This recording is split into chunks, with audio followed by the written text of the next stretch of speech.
Okay, we're on the last video of Economics for Academic Decathlon.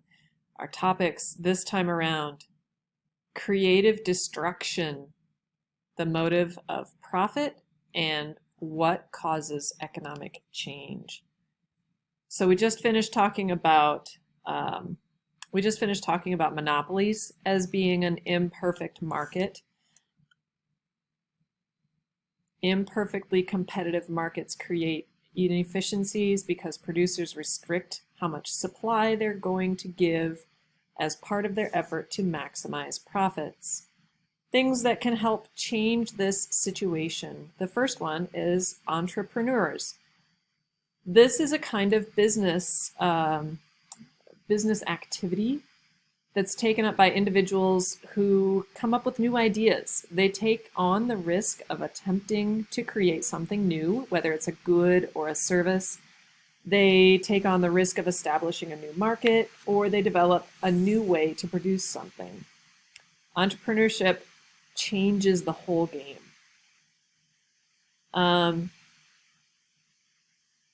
Here's another impact of this. At the same time that innovation helps create barriers to entry, rewarding the innovator with economic profits, and also remember they can often get a patent or a copyright.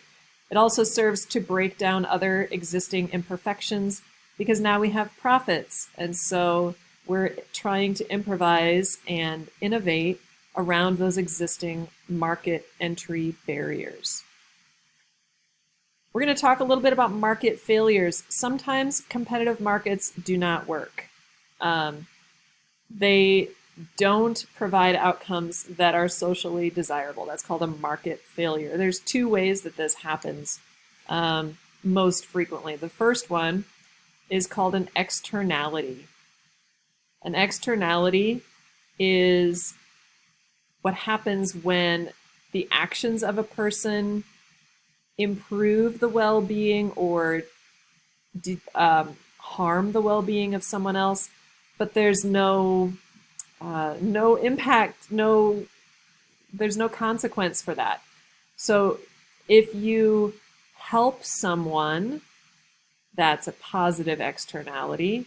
If you harm someone, that's a negative externality. So an example of a negative externality is when power companies create power using fossil fuels. And a negative externality is that the effect of that causes harm to an environment. It causes us to have dirtier air. And there's not really any harm for that. Sometimes there are costs incurred, but not all the time. And it's not predictable. The second type of thing, in addition to externalities that causes market failures, is when the institution of private property breaks down. When we don't have private property rights, those become public goods. And that's a big concept, and we're going to talk about public goods later on in this video. So,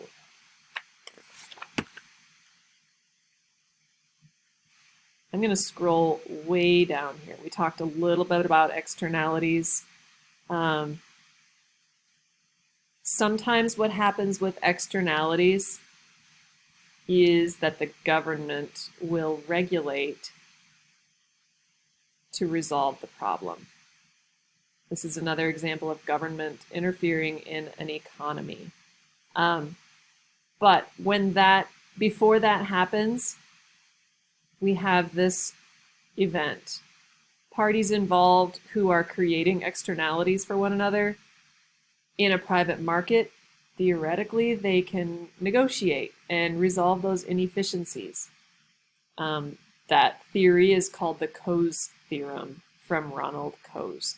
So when that breaks down, though, we have the government step in sometimes.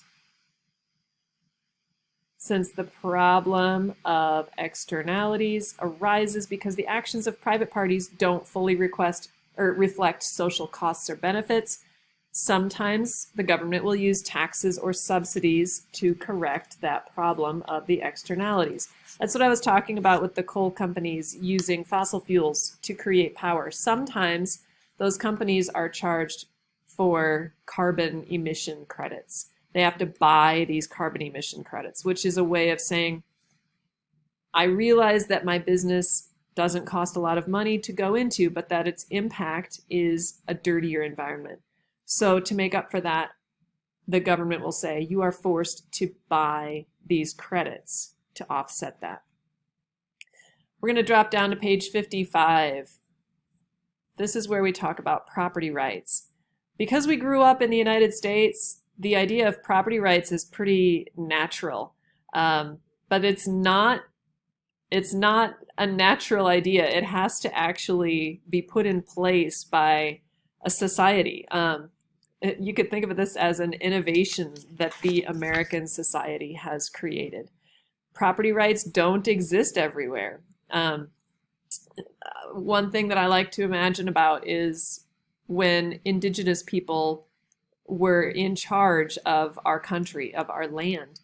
They did not have property rights. And this idea that white settlers would come and think that they owned land or owned a pond or owned a river, it's completely foreign to them. They would sometimes sign a treaty agreeing to cede ownership of something and not even understand the fact that that's what they were doing, because owning property was foreign to them. Everyone owned everything. It was a much more societal focused, communal focused society. Okay, so public and private goods. This is where we were talking about those public goods a little bit.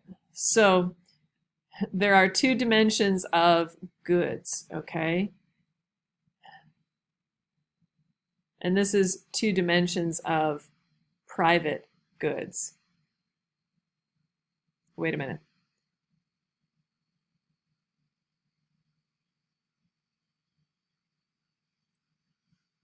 These two dimensions that we're talking about are how we decide whether a good is public or private.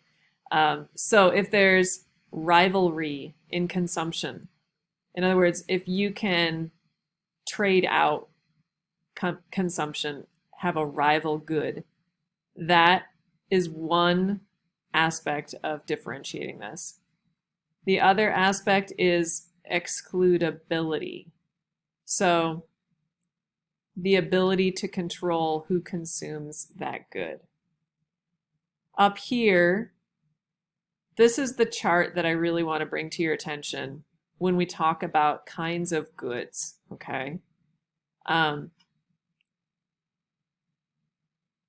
we talk about rivalry, things that have a high level of rivalry would include pizza. You can trade out Domino's for Pizza Hut, for Papa Murphy's.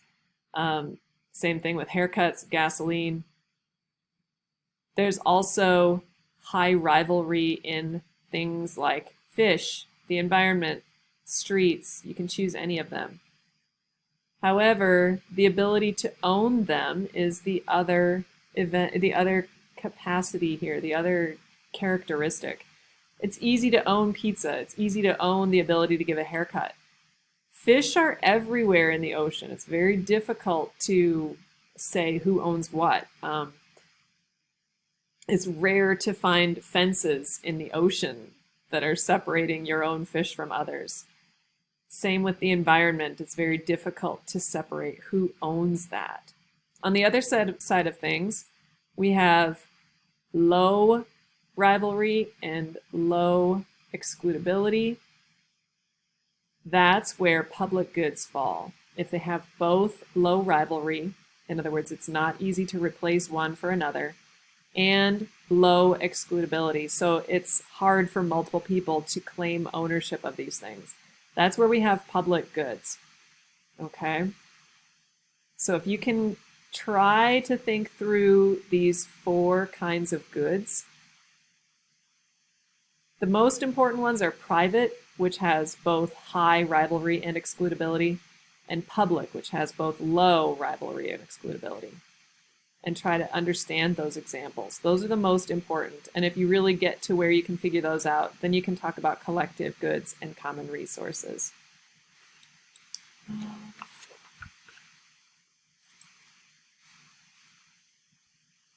The very last thing I want to talk about is the final discussion about roles of government and institutions. Government is an example of an institution, and compared to private institutions and organizations, government has two very distinctive powers that support our economy. The first one of those powers is the ability to tax citizens. And then the second one is a little harder to describe. They call it the legal monopoly on the legitimate use of force. In other words, government is the only one who can legitimately punish people. That's our judicial branch, right? We have the ability to punish people for not following rules.